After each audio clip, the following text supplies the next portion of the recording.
We got some tourists hanging out. I'm on the Brooklyn side, and we got Manhattan over there, Freedom Tower, Brooklyn Bridge, just spectacular. I'm checking out the Scott E-Sub. This is the tour model. Pretty awesome bike, you know. We got the Bosch mid-drive system, really nice integration on the battery pack here. I like when they kind of surround it a little bit and add that little cup at the bottom for some extra protection. I've been riding all over on this thing today. It's a hardtail and it's got some narrower tires. You know, these are kind of the 700C. I think it's 28 by 1.5. You know, not super thin like a road bike, but definitely not as fat as some of the other bikes we've been riding. So I really appreciate this suspension fork. It's nothing too fancy. It's not super light or anything, but it does give you about 50 millimeters of travel, and it has lockout. So when things smooth out, you don't have to lose any energy to bobbing. I really like that. And I like the colors too. Everything from the saddle on this, sort of Synchros branded, to the frame with matte black and these like yellow accents, to some of the hardware, these 10 millimeter stacks here, these little risers, to the grips, even the fenders are paint matched. So I really like that. I mean, the bike's cool looking, and it comes in 3 different sizes, so you can dial in fit. Only this high step though, so that's something to kind of keep in mind. I've done some measurements. This is actually the small frame, so I've got the seat way up so that'll fit me. But it, you know, it feels pretty good, and this actually brings the reach in a little bit closer.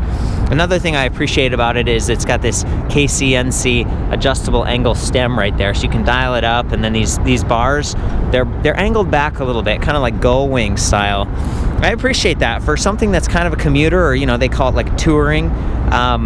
It's nice. Got a rack time rack here, 25 kilogram, about 55 pound max weight, integrated bungee with the little latch here, and I was using that to secure the tags so they don't flap around during the ride test. I appreciate that. It's got kind of a spring latch, but it's also this rack time, you know, that's the brand, and there are certain bags and things that kind of integrate with these holes. Otherwise, it's just standard gauge. It's got a little bit of a pannier blocker here, so you could really, you know, useful stuff. And then the chain cover, I love this actually. You know, everyone who uses the Bosch system sort of integrates it differently and adds their own, chooses a chain ring size. I believe it's 18 teeth. I wasn't able to take this off, but I did some research online. And, you know, it's just nice when you don't have to worry about snagging your pants. I actually got a kind of a tear in my pants the other day from a bike that didn't have one of these. I'm not having to worry about grease. I'm not having to fold my pants up. But the other thing about those pants, like kind of the Velcro strap things, is that they're reflective, and that's good, you know, when you're riding around traffic.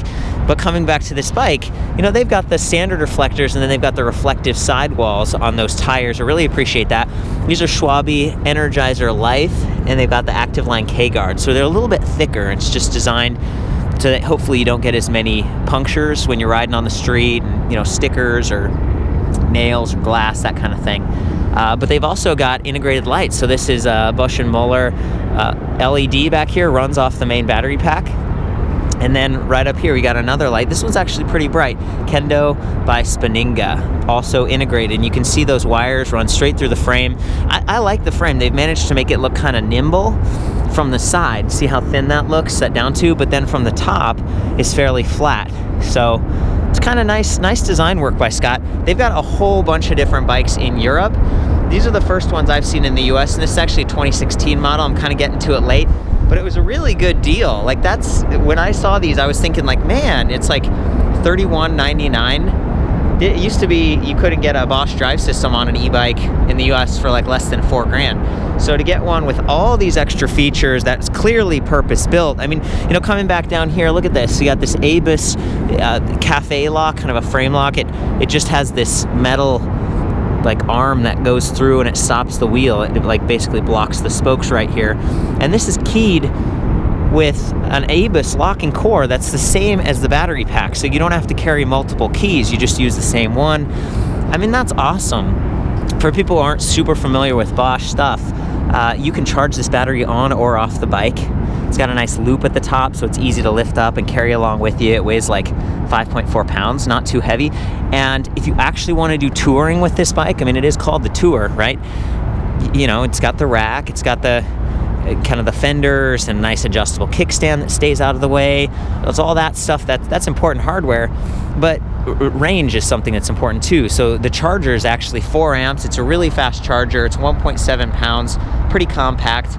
And the battery packs are so common. There's so many Bosch powered bikes out there. You can get another battery pack. This one's the 400 watt hour, but they have a new 500 watt hour for like 2017 and beyond, and you can buy that too. So you could easily carry one of these in your backpack and just double your range. The range on this, I estimate between like 30 to 60 miles, depending on how you ride, the levels of assist. I just got off this just riding it as I would, and I'm in Tour.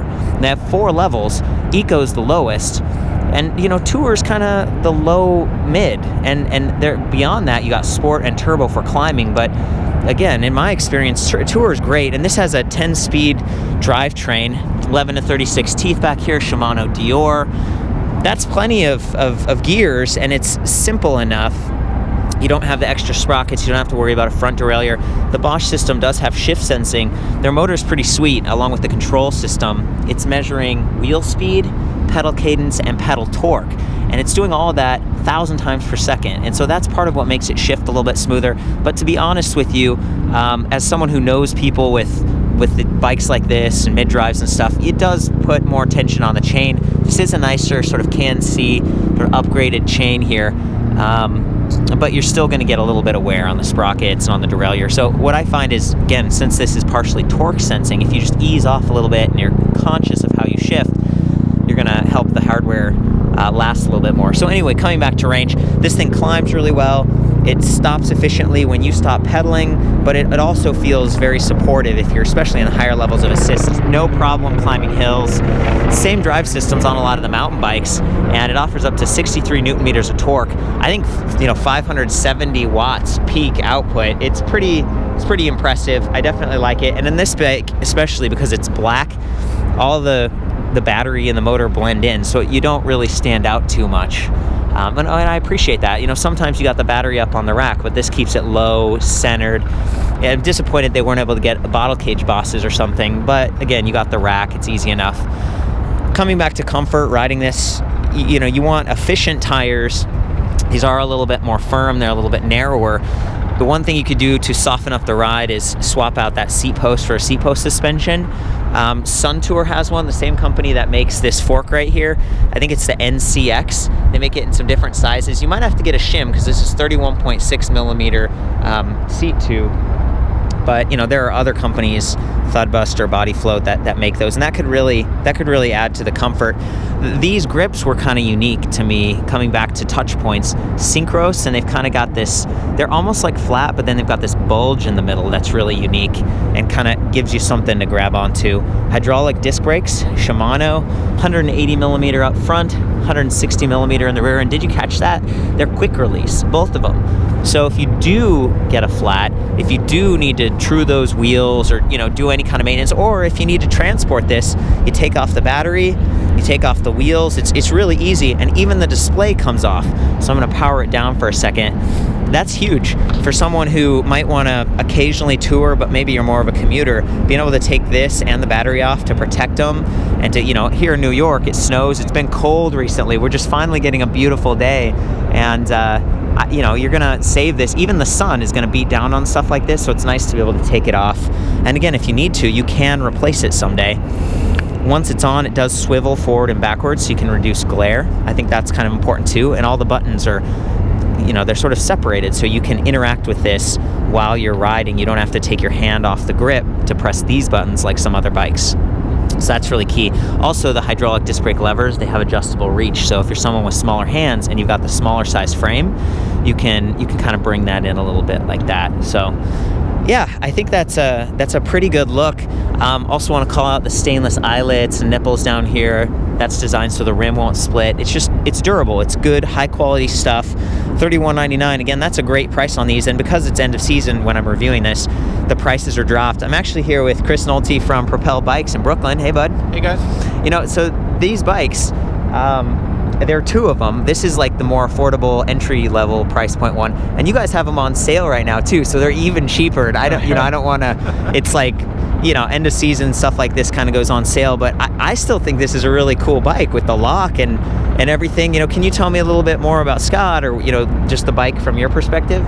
Yeah, Scott really big brand in Europe, and they've kind of been working on introducing them into the U.S. I mean, they have their non-electric bikes, which are pretty big in different scenes, racing and that sort of stuff. And this is just a really great, like, value-minded bike. But still quality. Yeah, absolutely. We're just such a big fan of the Bosch system, so it's like great to have a bike kind of a little bit lower price point to get you in with the same quality of the system, and the components are good on it too. So it's a nice bike. Lightweight fenders. These are the Wellgo pedals. They're cage style, so they're a little more compact, and sometimes this can get bumped in. I prefer the bigger ones, the kind of BMX mountain bike style, but at the same time, when you're parking and when you're leaning the bike and stuff, those can snag the ground. Do you have any comments on that kind of pedal, like just as someone who deals with bikes a lot? Yeah, I mean, a lot of times people do happen to swap the pedals out. Most bike companies, they put pretty basic pedals on. Yeah. A lot of the higher end bikes, you don't even get pedals with them. Oh, so yeah. It's kind of, this is not a bad pedal. It's just kind of all round, and it's not super heavy, but But that's true. Wait, and while we're on the subject of just like standard gear, I did, this is unique, the bulge here, and then the saddle actually felt pretty comfortable. So I just hopped on this, right? And we've been riding across like cobblestones and stuff, and it's doing okay. It's holding up. But the weight thing, this isn't an air fork. It's narrow and it's kind of sleek looking, but it's heavier. Just the rack, all that stuff adds up. Even though these are lightweight, kind of thin aluminum fenders, they're not going to rattle a lot, but they do add weight.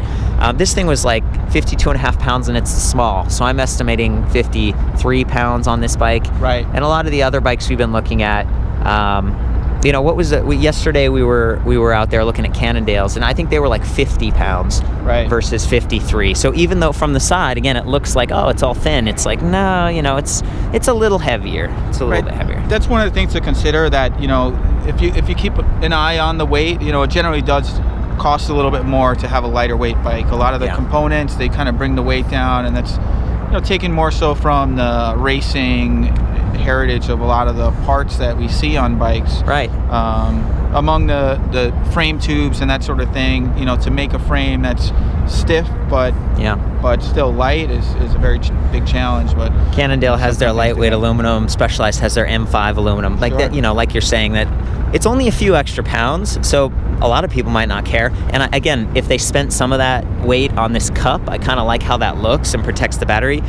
But if you live upstairs, and you're in some sort of condo situation or apartments, the weight adds up. So I think that's a pretty good look. I'm gonna just boot up the display again and go through that for people who haven't seen it. Press the power button over here and see it kind of comes to life. It is backlit, so you get a little bit of a glow at night. 5 ticks on the battery indicator, 20% increments, which is kind of okay.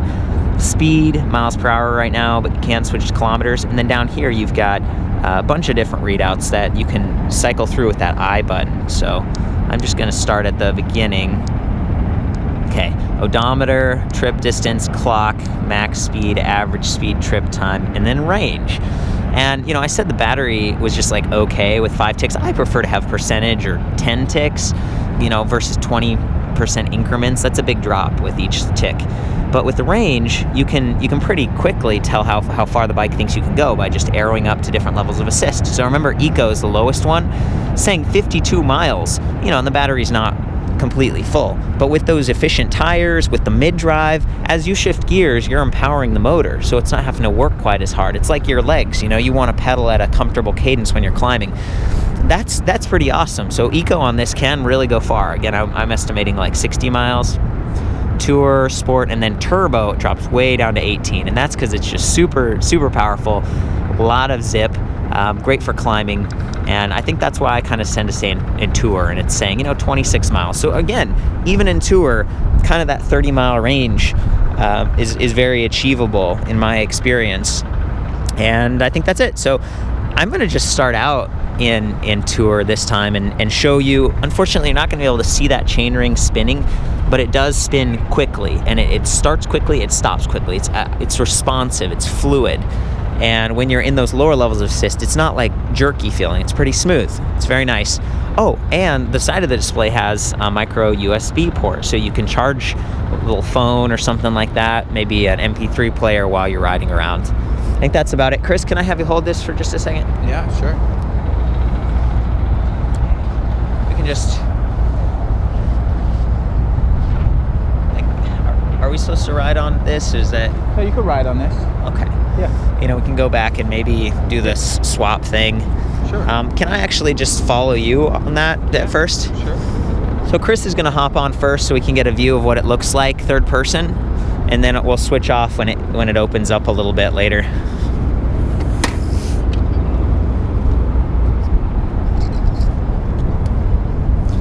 Gotta walk our bikes this way. Hey. Hey guys.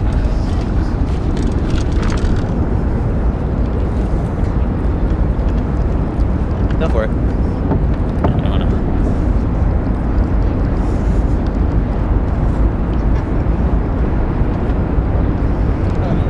Morning.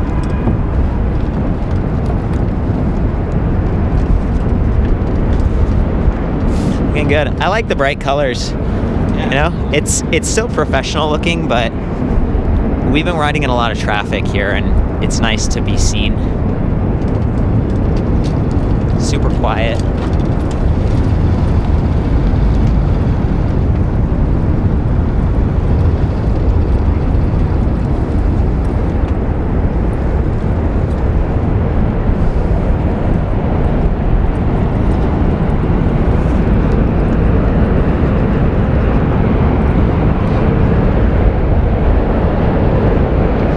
Okay, so I'm gonna hop on.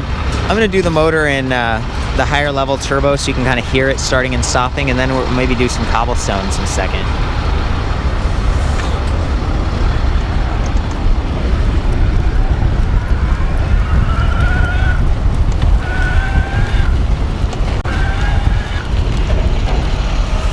Hopefully you can kind of hear that thing zipping up to speed, but then stopping pretty instantly after I stop pedaling. That's the responsiveness. Gosh, I might put the camera on the bike for this cobblestone part here. Let's do some bumpy riding.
I think that's about it. Had a ton of fun exploring New York on these bikes and stuff. Thanks for your time, Chris. I appreciate it. Thank you. Yeah, I'll have all the specs that I could gather back at the site so you can get some more info on this bike. And of course, while you're out there in the city, ride safe.